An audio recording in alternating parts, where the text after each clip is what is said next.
So 2024 is the end of Dodge, right? We've been saying it for years and years and years, or not really years and years and years, but we've been saying it a lot as of late that 2024 is going to be it for Dodge. However, it was already it for Dodge or over for Dodge before 2024 came. Sales have been declining left and right for them. Can't move inventory. So many different things have been happening with Dodge over the last few years. And 2024 is pretty much going to be the final nail in the coffin. Let's go ahead. Let's drop the intro, drop the word from my sponsor. Let's talk about all that's been going on.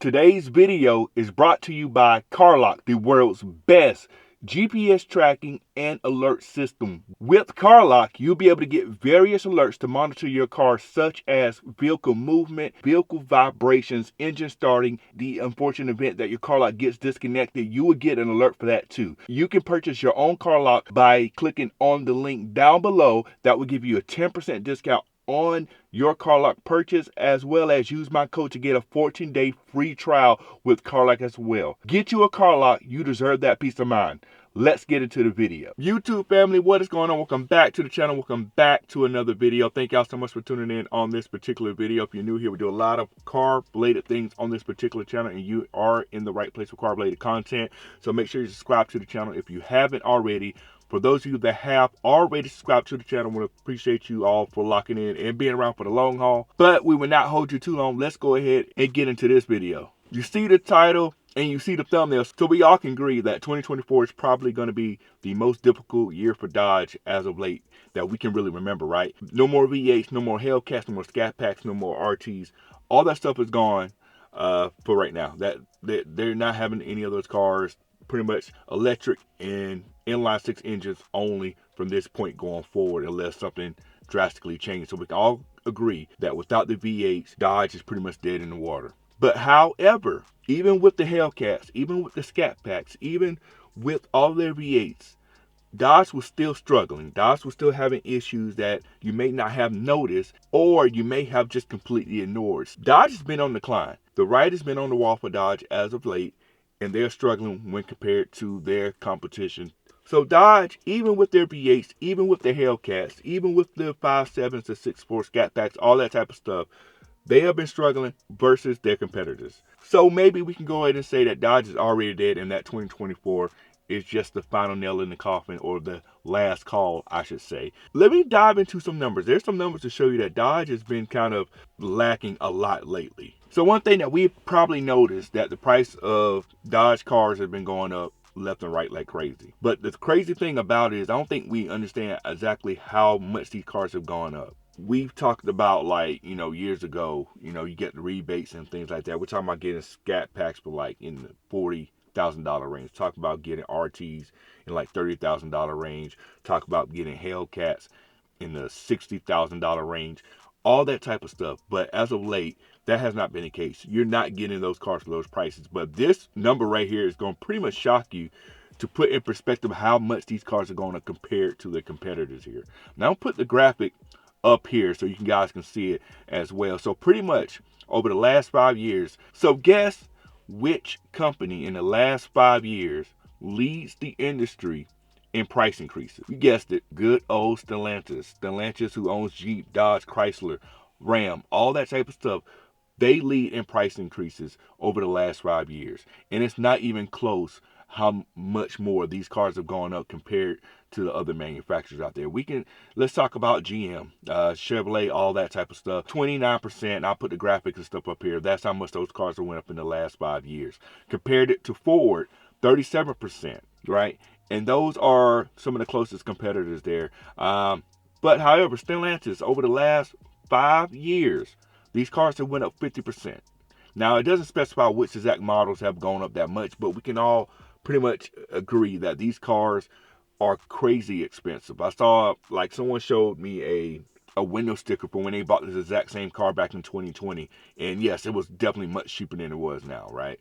And people constantly left and right saying how much they bought their Scatpacks for back in those type of back in those years where you got power dollars on top of the low prices of the cars. Now, if you want to know what's the next competitor is, who else got kind of high increase in cars as far as price wise, Hyundai Motor Company, which is Hyundai, Kia, Genesis, whatnot, whatsoever. Now, I will say this. Now, this is the thing here. Why did that go up? I will say I have noticed that the Hyundai, the Kias, and the Genesis, those cars are really came up a lot. Like I remember before, people wouldn't look at a Kia, they would kind of turn their nose up at those particular cars or what have you. But I can say, seeing some of these cars on the road now, Kia does look pretty nice. Genesis, sometimes you see a Genesis on the road, I think it's like some kind of other car. Those cars have really turned it around. They look really good. However, just to put in perspective, those cars went up almost 50% as well. But the difference is, with those companies, you can actually see a difference in those cars. You can see the increase of, appeal with those cars over the years. However, with on this side of things, with Dodge, Mopar, this whole brand, these cars have increased just as much, but you haven't seen any changes in the cars whatsoever. There are so many things in this car that's pretty much identical to 2015 when these cars first came out with this particular redesign and body style. You can even take it a step further, looking at maybe 2013, 2012, and in 2014 cars as well, that some of the pieces in that might even work for this particular car. So there's a lot of things with those cars that literally just transfer over to these cars, and there's no change in them. Dodge didn't change a thing. No engine upgrades, interior upgrades, none of that stuff. But we're paying the most for the increases and stuff like that with these particular cars. And it's sad. And when you see some of these other numbers, you can see how much this has turned off people from even buying these cars. So I mentioned that people are not buying these cars, right? So let's start with the Dodge Challenger here, how the sales have declined on this particular car. Compared to the Chevrolet Camaro and the Ford Mustang, pretty much the competitors to these particular cars. And I can put a graphic up here so you can see some of these numbers as well.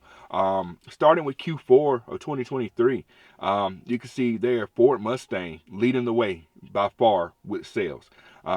Compared to a year ago in 2022, where the Dodge Challenger was up on the Ford Mustang there.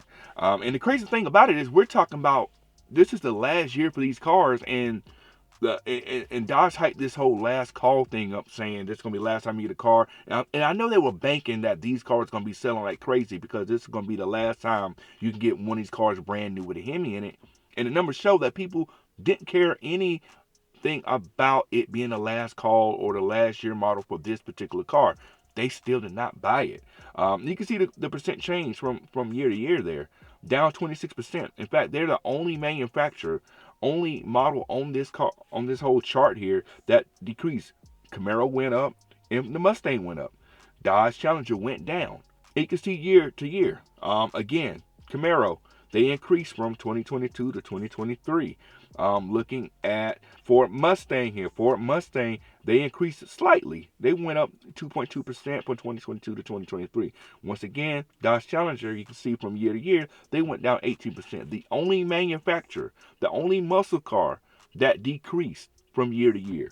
We went from 2022 to 2023. Last call, 2023, no more of these, right? And I know what you're saying. You're saying that, of course, the sales went down. Interest rates are terrible. Blase, all that type of stuff. That is true. Interest rates are terrible for cars right now, but it didn't stop Chevy for increasing the sales for the Camaro. It didn't stop the Mustang for increasing their sales for that car, right? Those cars still went up in sales despite crazy interest rates. Now, on top of that, the Camaro is also on a final year here. They don't have a car after 2023. They did do a special run for 2024 ZL1s, but mostly they don't have a car for 2024. And they still increased their sales by a good bit, 25% increase from year to year. Mustang, they came out with a completely new car pretty much from 2023 to 2024, but they still was able to sell a good bit of cars in 2023 and increase their sales from there. But what about the Dodge Charger? The Dodge Charger is the car that completely outsells the Challenger every single year, right? It's the more practical of the two cars. Four-door car, people want to get the four-door car.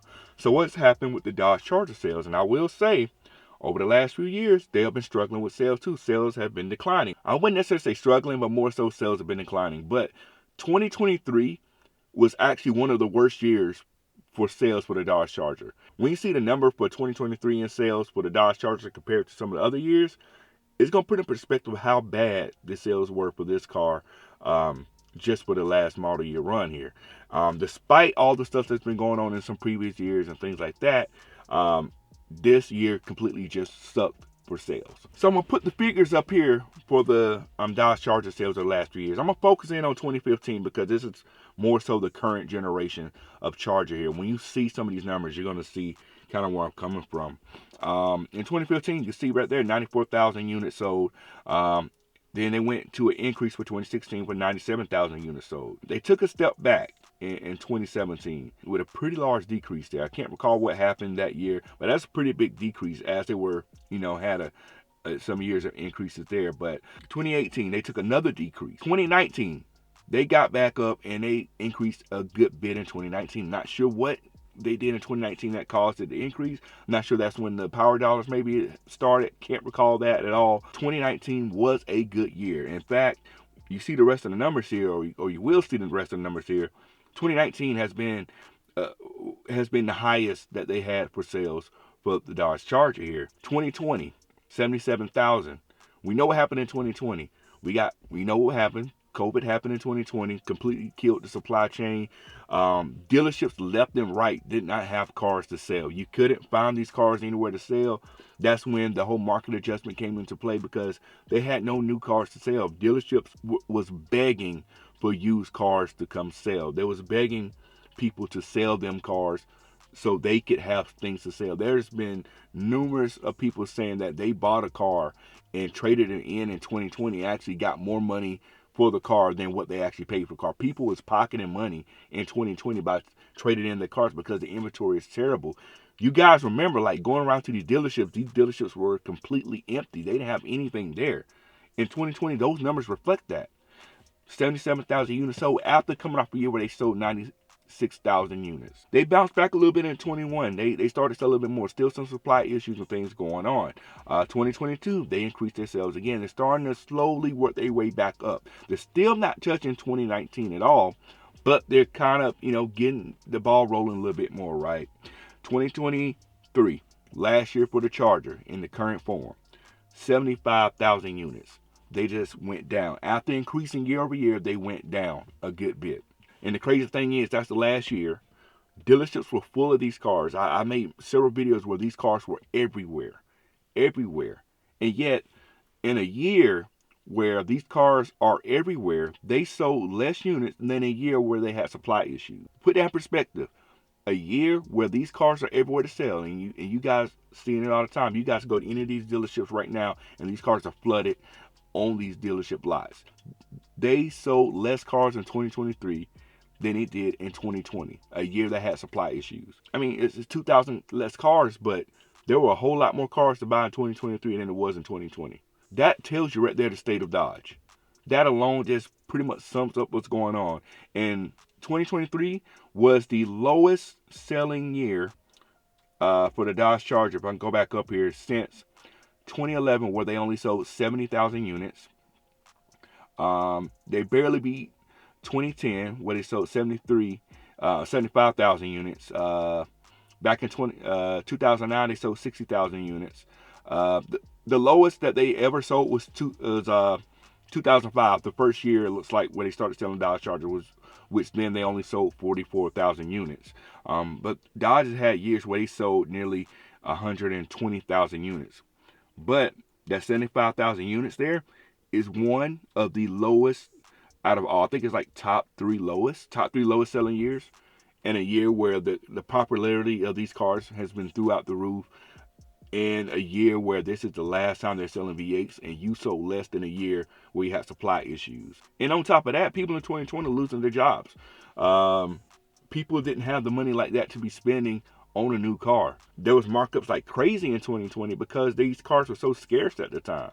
But yet, they still sold more cars in 2020 than it did in a year where, these cars are available everywhere. So let's be honest. So what has killed Dodge over the last few years?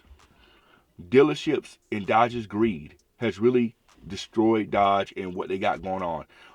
Cars are going up in price with no changes here. If you compare them to the competitors, you can get like a Ford Mustang with a good bit of options on it. I'm talking about one of the top of the line 5.0 Ford Mustangs. You can get one of those for much cheaper than you get a wide body Scatpack with hardly anything on it. That's insane right there. Dealerships are still charging markups and market adjustments and things like that. Okay, in 2020 they charged markups too, but the inventory wasn't there. The inventory is there now, and they're still charging you markups. Now the markups, of course, is a thing from all other dealerships. That's understandable, right? But still, these cars have already went up in price much faster than any other car on the market in the same class. You can still get a Mustang, a pretty loaded Mustang in the $40,000 range. Well, maybe not fully loaded, but pretty much most of the options on there, it looks like. And we're talking about like the GT Premium. We're talking about that one that has all the goodies and stuff on it. You can get that with a good bit of options over a wide body Scatpack with hardly anything on it. And they also made updates. Both Chevy and Ford have made updates to their cars over the last few years. I mean, they updated the looks, they updated the power, they updated the transmission, updated the performance, things of that nature. Things Dodge has not done with any of their cars outside of the Demon and Hellcats and stuff like that. 5764s, nothing there. And we can argue, can say that some of the Hellcats haven't had any upgrades either. The looks are all the same. There's no upgrades there at all whatsoever. But yet, we're paying 50% more for these cars than some of the other manufacturers out there over the same time frame. That is nothing but greed. And unfortunately, that has really caused, Dodge to be in the place they're in. People are sick and tired of that, man. I've been posting videos like crazy showing the ridiculous markups that some of these dealerships are putting on there, and it's laughable of what they're doing right now. But I get they're trying to play up the popularity of these cars, but unfortunately, people are sick and tired of it. You can see right there, the numbers show that people have no problem going elsewhere and fill that void of a V8 or a performance car that they really want. Ford numbers are creeping up. I mean, Chevy really, I ain't gonna say they don't care about the Camaro, but they got the Corvette and they're going crazy with that thing. I keep saying that. Dodge has been complacent, same old, high prices and things of that nature, but no changes. And people are fed up with it. And those declining sales with the Challenger and the Charger, all that was when they had V8s. Their sales were going down when they had V8s. Now they're getting rid of the V8s. It pretty much is obvious what's going to happen at this point. Regardless of how the car looks, regardless of how the car performs, people aren't going to be that receptive of this car at all. You don't have the V8 options. People's already tired of the Charger and Challenger, and it had a V8. Because they know these dealerships are about to play a lot of games with these cars. They've shown it time and time again, that's all they do. Dodge has shown that they're going to increase the price of these cars without making any changes or any updates to these cars. But all in all, yes, I've been critical of what's been going on with them, but at the same time, I really want things to turn around for them.